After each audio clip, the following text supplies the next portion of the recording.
The senior partner's fountain pen scratched across the termination form with a kind of deliberate slowness that told me he was savoring every second.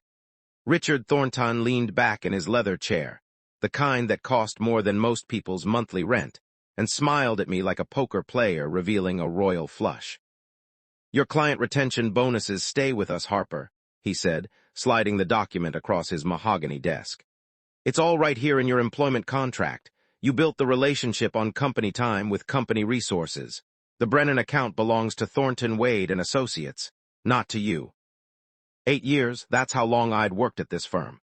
8 years of 16-hour days, missed birthdays, canceled vacations, and sleeping under my desk during earnings season. 8 years of building relationships, delivering results, and making other people wealthy while I collected my salary and empty promises about partnership tracks that never quite materialized. And now, in less than 15 minutes, Richard Thornton was erasing all of it with a signature. The office felt smaller than it had that morning. The same glass walls, the same view of downtown Chicago stretching out behind him, the same photographs of Richard shaking hands with politicians and CEOs. But everything had changed in the space between lunch and 2:30 on a Thursday afternoon. Welcome to the Corporate Vault channel, where we unpack the stories that happen behind closed boardroom doors, the moments that define careers, and the decisions that separate those who survive from those who thrive in the corporate world. The stories nobody tells you about during orientation. If you've ever felt undervalued at work, been blindsided by someone you trusted, or wondered whether playing by the rules really pays off, then this channel is for you. We're building a community of people who understand that the real business education doesn't come from textbooks. It comes from the experiences that test who you really are. We're just starting this journey, working our way toward our first milestone of 1,000 people who get it. People who know that knowledge is power, and understanding how these situations unfold is the best preparation for facing them yourself. The subscribe button is right there if you want to be part of this. Now, let me tell you who I was before that afternoon changed everything. My name is Julian Harper. On that Thursday, I was a senior account director at Thornton Wade and Associates, one of Chicago's mid-tier consulting firms that serviced clients in the manufacturing and industrial sectors. Not the most glamorous corner of the consulting world, but steady, profitable, and built on relationships that often span decades. I didn't grow up in boardrooms. My father was a high school teacher, my mother a nurse. They taught me that your word means something, that you treat people with dignity regardless of their title, and that empathy isn't weakness. It's the foundation of understanding what people actually need, not just what they say they want. That understanding, that ability to listen to a client's frustration about supply chain delays, and hear the underlying anxiety about meeting investor expectations, about protecting jobs, about legacy. That's what made me good at my job. Great, actually. My client retention rate was 94%. In an industry where losing 30% of your accounts year over year is considered acceptable, I'd built something rare. Michael Brennan's account was the crown jewel of my portfolio. Brennan Industrial Solutions wasn't a household name, but in the Midwest manufacturing sector, they were royalty. $75 million in annual revenue, 420 employees across 3 states, and a reputation for quality that had kept them in business for 63 years. Michael Brennan was the founder's grandson, a third-generation CEO who'd taken over the company at 38 and spent the next 12 years modernizing operations while maintaining the culture his grandfather had built. I'd landed the account 6 years ago, back when I was just an account manager and Brennan Industrial was going through a difficult transition. Their previous consulting firm had recommended aggressive cost-cutting measures that looked great on spreadsheets, but ignored the human element. They'd proposed eliminating the company's apprenticeship program, the very thing that had kept their skilled workforce pipeline flowing for decades. Michael had fired them after 3 months. When I walked into my first meeting with him, I didn't bring a presentation. I brought questions. I asked about his grandfather, about the company's values, about what kept him up at night. I listened to him talk about the responsibility he felt to the families who depended on Brennan Industrial, about wanting to grow without losing the essence of what made them special. 3 weeks later, I presented a strategy that balanced efficiency improvements with cultural preservation. It cost more upfront. The margins were tighter, but it worked. Revenue grew by 18% over 2 years. Employee satisfaction scores rose. The apprenticeship program expanded. Michael Brennan became more than a client.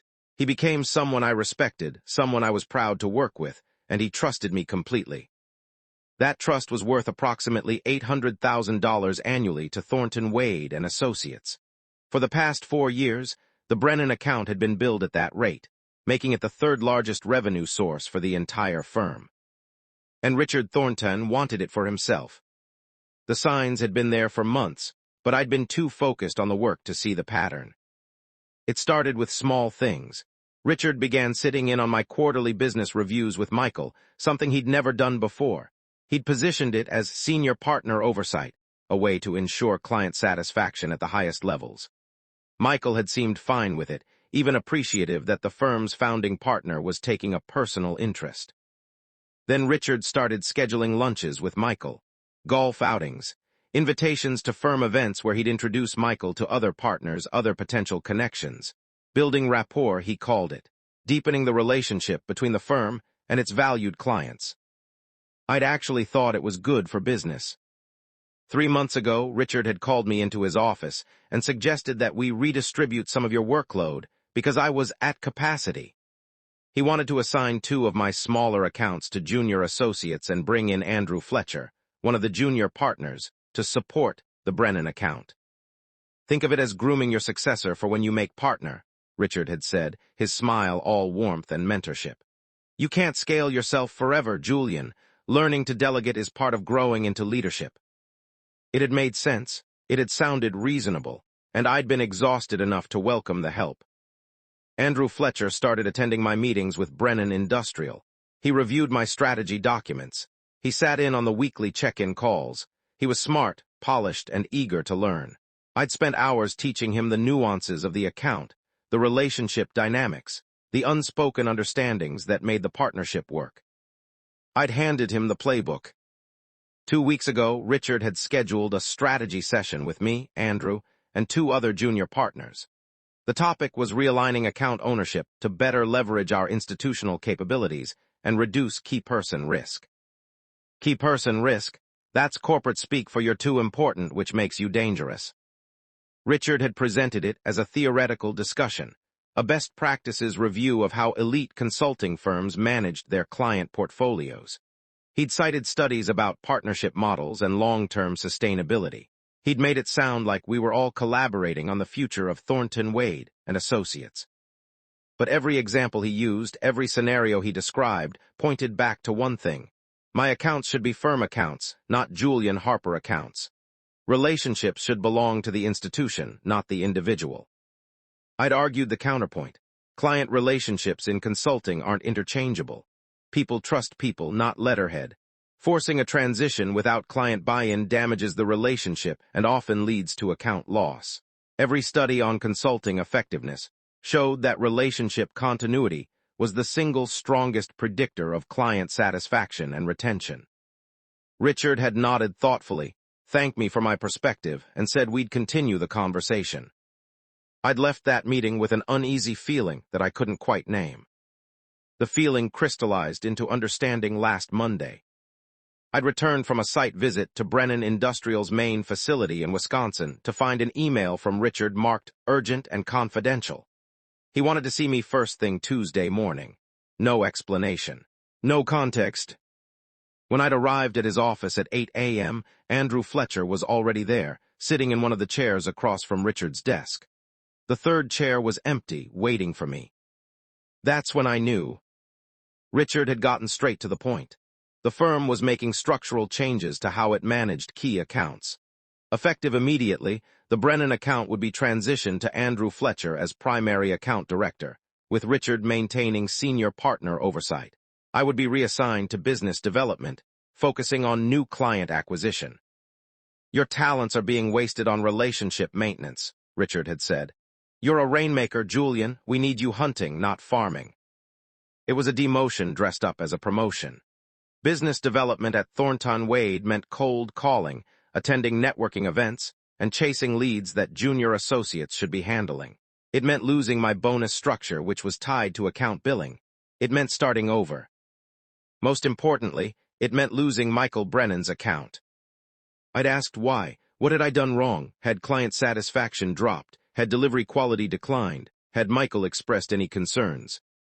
This isn't about performance, Richard had assured me. It's about firm growth. We can't build an institution on the backs of individual relationships. We need systems. We need redundancy. We need to think bigger than any one person.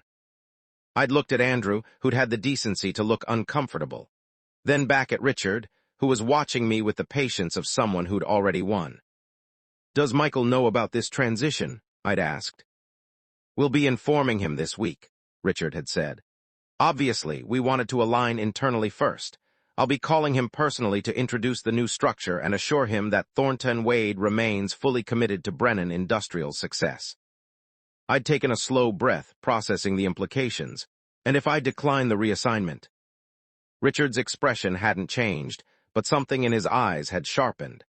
Then we'd need to discuss whether there's still a mutual fit between you and the firm. Translation: accept the demotion or resign. I'd asked for time to consider my options. Richard had given me until end of week. That was Tuesday. This was Thursday. And I'd just spent the last 48 hours doing something Richard Thornton hadn't expected. I'd read every single document I'd ever signed with Thornton Wade and Associates. Every contract, every amendment, every policy acknowledgement, every piece of paper with my signature on it. I'd found something interesting. But before I could do anything with what I'd discovered, Richard had accelerated his timeline. The call to come to his office had come at 2 p.m. When I'd walked in. The termination paperwork was already prepared. Not a reassignment, termination, for cause. I'm sorry it's come to this, Richard had said, though he hadn't sounded sorry at all. We've received a complaint from a client about unprofessional conduct. Given the seriousness of the allegation, we have no choice but to end your employment immediately. What client? I'd asked, though I already knew the answer. What allegation? Richard had slid a printed email across the desk. It was from an account I'd serviced 2 years ago, a small manufacturing firm in Indiana. The email claimed I'd overbilled for services, inflated hours, and made promises I hadn't kept. It was dated 3 days ago. Every word of it was false. But more than that, every word of it was crafted specifically to create legal justification for a for-cause termination. For-cause meant no severance. More importantly, it meant my non-compete agreement would remain fully enforceable. This is fabricated, I'd said, keeping my voice level. I have documentation for every hour billed to that account. The project was completed on time and under budget. The client gave us a 92% satisfaction rating. That was before they reviewed their records more carefully, Richard had said. Look, Julian, we can make this easy or difficult. Sign the termination agreement and we'll keep this quiet. No one needs to know the details. You can tell people you left for another opportunity. We won't contest your unemployment claim. But your non-compete remains in effect, and your client retention bonuses stay with the firm, as stipulated in your original employment contract. And if I don't sign? Richard's smile had turned cold. Then we pursue a formal investigation, which becomes part of your professional record. We notify the affected client that we're looking into billing irregularities, which becomes a matter of public record. And we vigorously enforce every clause of your non-compete agreement, including the provision that prevents you from working in the consulting industry anywhere in the Midwest for 18 months. He'd leaned forward, his voice dropping to something almost conversational. You're a smart guy, Julian, too smart to throw away your career over pride. Sign the papers, walk away, take some time off. When the non-compete expires, you can start fresh somewhere else. Maybe on the West Coast. I hear Seattle's nice. There it was, the real play. Not just taking the Brennan account, but making sure I couldn't compete for it or any other client in the region. Salting the earth behind me. I'd looked at the termination agreement. At the severance check, which was insultingly small considering I'd generated millions in revenue for this firm. At Richard Thornton's smug, satisfied expression. And then I'd thought about page 4. I'd like to speak with the firm's general counsel before signing, I'd said. Not necessary, Richard had replied immediately. This is a standard termination agreement, same language everyone signs. Then there shouldn't be any issue with me having legal review. Richard's jaw had tightened. If you refuse to sign, Julian, I'll consider that a hostile response and will proceed accordingly. The offer on the table is available right now for the next 10 minutes. After that, we handle this the hard way. I'd stood up, buttoned my suit jacket, and looked Richard Thornton directly in the eye. I don't need 10 minutes, I'd said. I'm not signing your fabricated termination for cause. If you want to fire me, but I'm not giving you legal cover for theft. His face had flushed red. Theft, you've got a lot of nerve. My client relationships aren't your property, I'd continued, my voice still calm. The work I did, the trust I built, the results I delivered. You can't just transfer that to Andrew Fletcher with a memo. And you definitely can't steal my retention bonuses by manufacturing cause. Richard had stood up too, his hands flat on the desk. Those bonuses are contractually tied to accounts maintained by the firm. You're leaving the firm. The accounts stay. That's not theft. That's contract law. We'll see what a judge thinks. You can't afford to fight me in court, Harper. I've got the best attorneys in Chicago on retainer. You've got what? A teacher's pension and a nurse's retirement to borrow against? Don't be stupid. That had been his mistake, bringing my parents into it, making it personal. I don't need to borrow anything, I'd said quietly. I just need to make one phone call. Something had flickered across Richard's face then. Uncertainty, just for a second. Get out of my office, he'd said. You have 1 hour to clear your desk and leave the building. Security will escort you out. And Harper, your non-compete starts today. If I hear about you so much as having coffee with anyone in our industry, I'll bury you in litigation. You'll be unemployable. I'd walked out without another word. My office had never felt smaller than it did packing those boxes.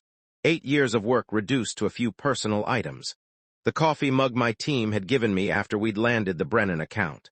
The small trophy from the industry conference where I'd presented on relationship-based consulting.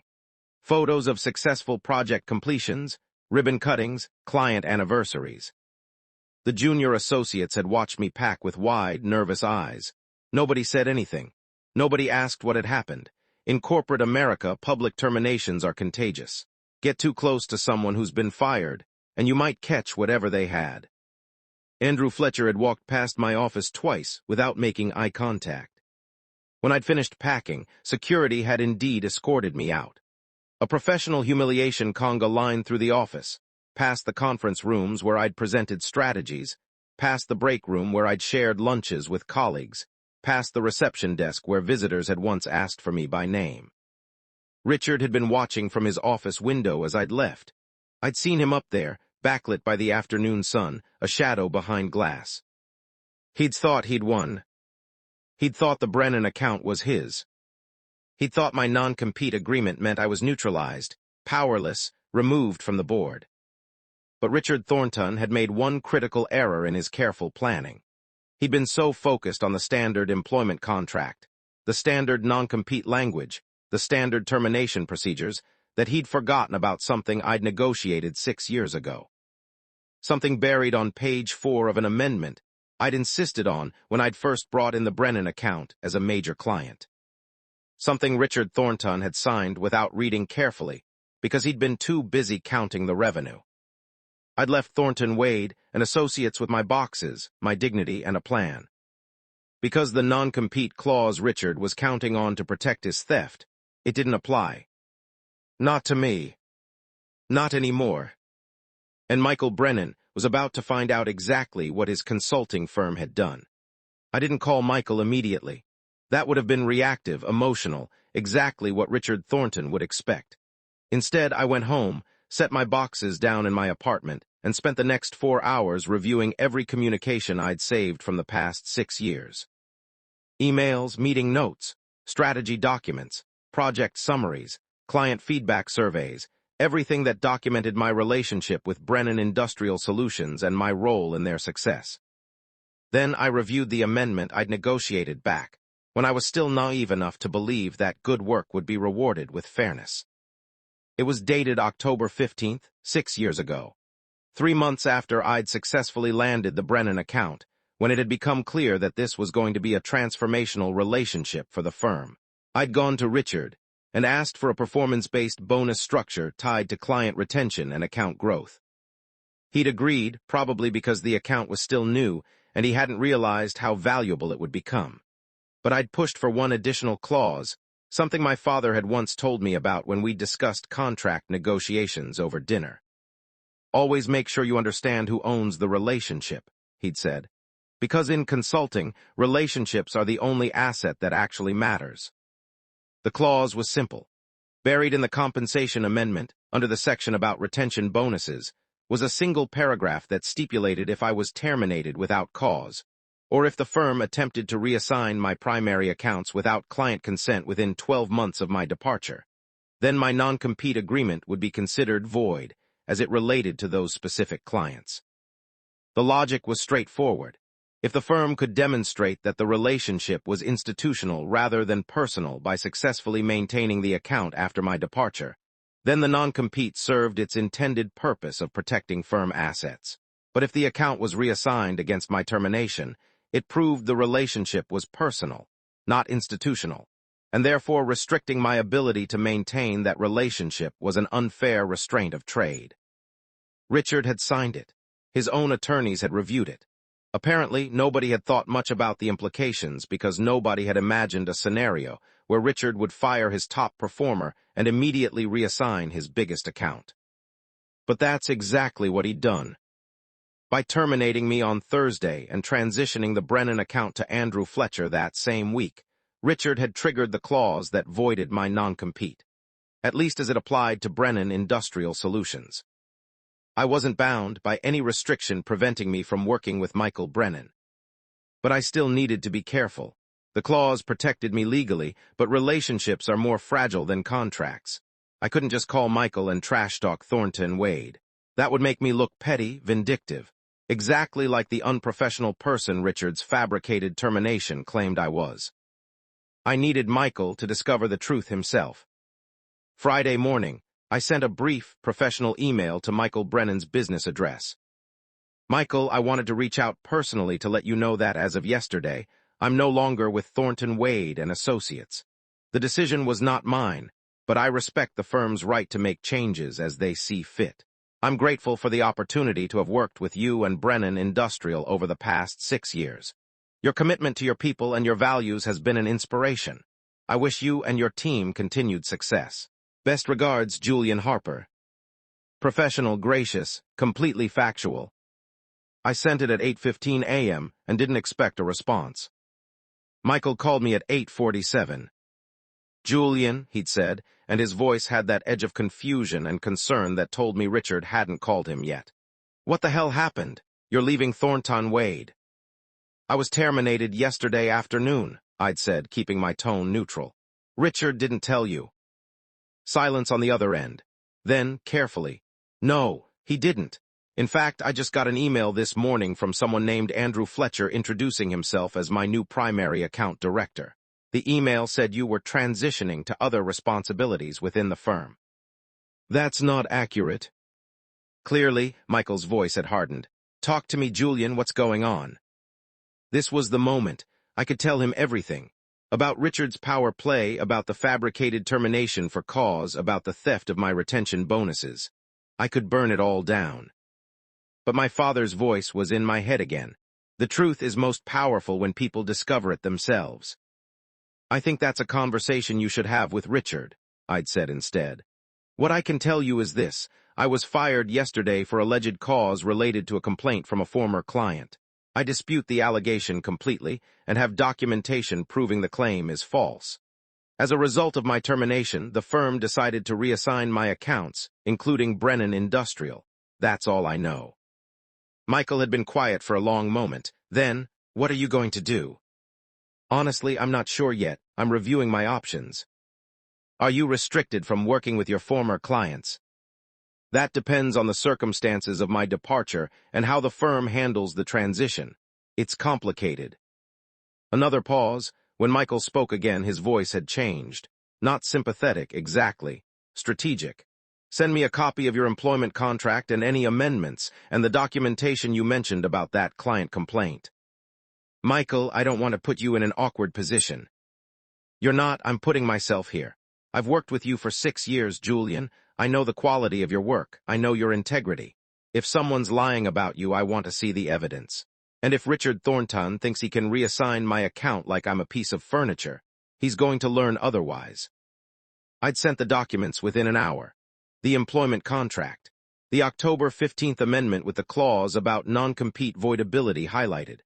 The complete project file from the Indiana client Richard had claimed filed the complaint, including the final satisfaction survey and the thank you letter they'd sent upon project completion. And then I'd waited. Richard called Michael Friday afternoon. I know because Michael called me immediately afterward. That son of a bitch just tried to gaslight me, Michael had said, his voice tight with controlled anger. Spent 20 minutes telling me how much Thornton Wade values our relationship, how they're committed to continuity, how Andrew Fletcher has been carefully mentored by you and is fully prepared to maintain our partnership. Didn't mention your termination. When I brought it up, he acted surprised that I knew, then gave me some corporate nonsense about parting ways and different visions for the future. What did you tell him? I told him I needed to review the transition plan and would get back to him next week. Then I called my attorney and had her look at your contract amendment. My heart had started beating faster, and she says you've got a legitimate argument that your non-compete is void, as it applies to Brennan Industrial. The timing of your termination and the account reassignment triggers the clause exactly as written. If you wanted to work with me independently, Thornton Wade would have a weak case to stop you. The implication hung in the air between us. Michael, I'd said carefully, I'm not calling to poach you as a client. That's not why I reached out. I know that. That's exactly why I'm bringing it up. His voice had softened slightly. Julian, you've been more than a consultant to Brennan Industrial. You've been a partner in the truest sense. You understand our business. You understand our values. You've earned trust that can't be transferred with a memo. What are you saying? I'm saying that Andrew Fletcher seems like a nice enough guy, but I don't know him. And based on how Richard Thornton handled your termination and this transition, I'm not sure I want to do business with people who operate that way. He'd paused. If you were to open your own consulting practice, would Brennan Industrial Solutions be your first client? The word yes was right there, but I'd forced myself to slow down. Before you make any decisions, I'd said, you should know that Richard will fight this. He'll argue that I'm inducing you to breach your contract with Thornton Wade. He'll threaten litigation. He might even try to claim that I've stolen proprietary information or violated confidentiality agreements. Let him argue, Michael had replied. I've already had my attorney review our contract with Thornton Wade. We're on a quarterly renewal basis with 60 days notice required for termination. Our current quarter ends in 3 weeks. I can notify them of non-renewal on Monday and be completely clear of any obligation by mid-next month. He'll still make it expensive for you. Attorneys, depositions, potentially years of legal headaches. Julian, my grandfather used to say that you can tell everything you need to know about a person by how they treat people when they think there are no consequences. Richard Thornton fired you with a fabricated complaint, tried to steal your retention bonuses, and then lied to me about the circumstances. That tells me everything I need to know about his character and his firm. Michael had let that sit for a moment, then continued. Besides, this isn't just about you, it's about what's right. I'm not going to reward that kind of behavior with my business, so here's what I'm proposing. You take the weekend, think about whether you want to start your own firm. If you do, I'll be your anchor client. $800,000 annually, same terms we had before, 1-year contract with an option to extend. You deliver the same quality of work you've always delivered, and we build from there. Michael, I can't ask you to. You're not asking, I'm offering take the weekend. I'd taken the weekend, but honestly the decision was made the moment he'd said, what's right. Monday morning, I'd filed paperwork to establish Harper Strategic Consulting as a limited liability company. Registered business address, my apartment. Initial client roster, 1. Monday afternoon, Michael Brennan's general counsel sent formal notice to Thornton Wade and associates that Brennan Industrial Solutions would not be renewing their consulting contract beyond the current quarter. Richard Thornton called me Tuesday morning. I'd almost not answered, but curiosity got the better of me. You've made a serious mistake, he'd said without preamble.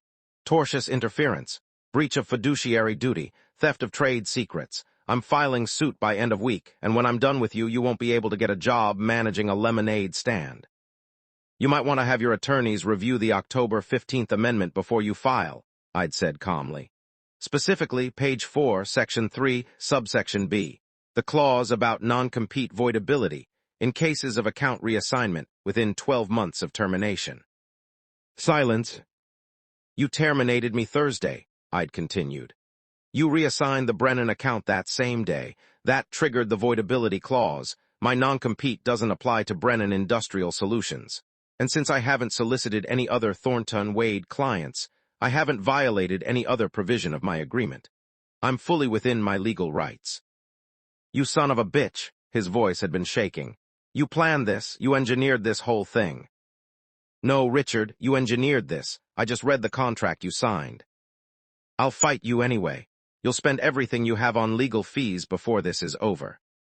Maybe, but Michael Brennan's already committed to a 1-year contract with Harper Strategic Consulting. That's $800,000 in revenue. I can afford a good attorney now. Can you afford to lose your third largest account? How are the other partners going to feel when they find out you cost the firm almost $1 million annually because you got greedy? More silence, then, what do you want? Now it was my turn to pause. What did I want? Revenge, vindication, an apology. No, I wanted something simpler. I want my retention bonuses from the past 4 years. The ones you tried to keep by manufacturing a for-cause termination. According to my calculations, you owe me approximately $320,000. That's insane. Those bonuses are tied to accounts maintained by the firm. The bonuses are tied to accounts I maintained while employed by the firm. The contract doesn't say what happens to past bonuses if I'm terminated, which means they're wages owed, not future considerations. Pay me what I'm owed and we part ways professionally. Refuse, and I'll add wage theft to my counterclaim when you sue me. Richard had tried to argue, he'd threatened, he'd bluffed, but we both knew the math. Fighting me in court over the bonuses while also losing the Brennan account would cost the firm more than just paying me. And there was another factor he couldn't ignore. If the other junior partners and account directors found out he'd manufactured a termination to steal a top performer's client, it would create exactly the kind of internal instability that ruins firms. We'd settled on Friday, $290,000 paid as a lump sum classified as unpaid wages from prior fiscal years. In exchange, I'd signed a mutual non-disparagement agreement. I wouldn't talk publicly about the circumstances of my termination, and Thornton Wade wouldn't claim the termination was for cause. The severance check I'd refused when Richard tried to fire me, $50,000. The settlement check I'd negotiated after he'd failed, $290,000. The look on Richard Thornton's face when his attorney handed me the check, witnessed by both legal teams in a conference room that smelled like expensive coffee and damaged egos. Priceless. I hope you're happy, Richard had said as I'd stood to leave. I'd looked at him, this man who'd spent months plotting to take credit for my work, to steal my client, to erase my contribution to his firm's success. And I'd felt something unexpected. Not anger, not even satisfaction, really. Pity. I hope you learned something from this, I'd said. People aren't assets you can reassign on a spreadsheet. Relationships matter, trust matters, and when you treat people like they're disposable, eventually they'll prove they're not. I'd walked out of that conference room with my check, my dignity, and my future. Harper Strategic Consulting operated out of my apartment for 6 months before I could afford office space. Michael Brennan was my anchor client, but he wasn't my only client. Word spreads in the manufacturing sector. People talk, and the story of how I'd left Thornton Wade, taken my biggest account, and outmaneuvered Richard Thornton. That story made me interesting to other companies who valued loyalty, integrity, and strategic thinking. Within a year, I had 7 clients. Within 2 years, I'd hired my first employee. Within 3 years, Harper Strategic Consulting had a suite in a nice building, a team of 8 consultants, and annual revenue that exceeded what I'd generated for Thornton Wade. Thornton Wade and Associates still exists. They've downsized twice. Richard Thornton retired early, bought out by the other partners after 2 more top performers left under suspicious circumstances. Andrew Fletcher eventually reached out to apologize for his role in what happened. I appreciated it, and I hired him away from Thornton Wade 6 months later. Michael Brennan remains my client to this day. We've expanded our partnership well beyond the original scope. Brennan Industrial Solutions has grown by 40% since we started working together independently. Their apprenticeship program now serves as a model for other manufacturers in the region. The corporate world teaches you a lot of lessons if you're paying attention. Most of them are about power dynamics, leverage, and who has what when. But the most important lesson I learned from that experience wasn't about contracts or non-compete clauses or legal maneuvering. It was about knowing your worth. For 8 years at Thornton Wade, I'd operated under the assumption that if I did excellent work, I'd be rewarded fairly. That loyalty would be reciprocated, that the people at the top had everyone's best interests in mind, not just their own. Richard Thornton taught me that assumption was naive. But Michael Brennan taught me something more valuable. There are still people in business who value integrity over expedience, who understand that relationships are built on trust, and trust can't be transferred like a file folder. The non-compete clause that Richard thought would protect his theft of my biggest account became the very mechanism that freed me. Not because I'd planned some elaborate scheme, but because 6 years earlier, I'd negotiated for fair treatment. I'd put in writing what seemed obvious. If the relationship was truly institutional, then the firm shouldn't need a non-compete to keep the client. But if the relationship was personal, then restricting my ability to maintain it was unjust. Richard had signed it because he'd assumed he'd never need to fire me. After all, I was making him wealthy. Why would he get rid of his top earner? Because greed doesn't follow logic. Richard didn't just want the revenue I generated. He wanted the credit. He wanted the relationship with Michael Brennan to be his relationship, not something he owed to an employee he'd have to keep paying and eventually make partner. He wanted to have his cake and eat it too. Keep the client, lose the expense of keeping me. But business doesn't work that way. Trust doesn't work that way. And contracts, when written carefully, don't work that way. The phrase non-compete inverted that people use when they talk about my story isn't quite accurate. The non-compete didn't reverse itself. It simply ceased to apply under the specific circumstances that Richard created. The clause I'd negotiated was always there, waiting. Richard's actions activated it. That's the real lesson. Protection isn't about having the biggest legal team or the most aggressive contracts. It's about understanding what you're signing, negotiating for fairness, and documenting everything. I kept every email, every project file, every piece of evidence that proved my value and my integrity. When Richard tried to fabricate cause for termination, I had 6 years of contradictory evidence. When he tried to claim the Brennan relationship was institutional, I had a contract clause that said otherwise. When he tried to keep my retention bonuses, I had documentation showing they were earned wages, not future considerations. You can't control what people like Richard Thornton will do. Power creates opportunities for abuse, and some people will always choose to abuse it. But you can control how prepared you are when it happens. I tell this story not because I'm proud of outmaneuvering someone. I tell it because somewhere out there is another person sitting in their office, watching a senior partner take credit for their work, feeling that uneasy tension between loyalty and self-preservation. That person needs to know, document everything, read every contract, negotiate for fair treatment even when it seems unnecessary, and most importantly, know your worth because the people benefiting from your work might not value it the way you do.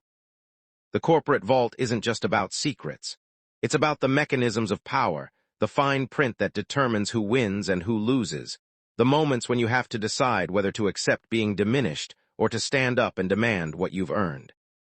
I chose to stand up. It cost me my job. It cost me months of stress and uncertainty. It cost me relationships with colleagues who were too afraid to be associated with someone who'd challenged the firm's founding partner. But it gave me something more valuable, the knowledge that I could build something of my own, that my worth wasn't determined by someone else's letterhead, that the relationships I'd built were real, based on mutual respect and delivered value, not just institutional momentum. Harper Strategic Consulting exists because I understood one fundamental truth. In consulting, in business, in any relationship, trust is the only currency that actually matters. Richard Thornton thought he could transfer Michael Brennan's trust from me to Andrew Fletcher with a memo and a smile. he was wrong. Because trust isn't an asset, it's an earned condition, and it can't be stolen, only broken. When Richard fired me, he broke Michael's trust in Thornton Wade. When he lied about the circumstances, he confirmed that the break was justified. And when Michael chose to follow me to a brand new firm with no track record and no infrastructure, he was making a statement about what he valued. Not the prestige of working with an established firm, not the security of institutional resources, but the integrity of the person he was working with. That's the inversion Richard never saw coming. He thought removing me from the equation would give him control. Instead, it revealed that I was the equation. The value he thought belonged to his firm actually belonged to the relationships I'd built. And those relationships walked out the door with me. So if you're in a situation where you're being undervalued, where someone's taking credit for your work, where you're watching your contributions be minimized or erased, remember this. They need you more than you need them. They just hope you won't realize it. Document your work. Know your contracts. Build genuine relationships, not just professional ones. And when the moment comes, when someone like Richard Thornton shows you exactly who they are, believe them. Then make your move. We're building something here at the Corporate Vault channel. A community of people who understand that the real lessons in business aren't taught in classrooms. They're learned in moments like the one I've shared with you. Moments where everything you thought you knew gets tested, and you have to decide who you're going to be. If these stories resonate with you, if you've learned something from this experience, or if you just want to be part of a community that values truth over corporate mythology, that subscribe button is still there. We're working toward our first milestone of 1,000 people who get it. People who know that knowledge is preparation, and preparation is power. Your support means we can keep telling these stories, keep pulling back the curtain on how things really work when the conference room doors close. Thank you for being here. Thank you for listening. And remember, read page 4. The protection you need might already be in your contract. You just have to know where to look. This is the Corporate Vault, where we turn corporate secrets into shared knowledge, one story at a time.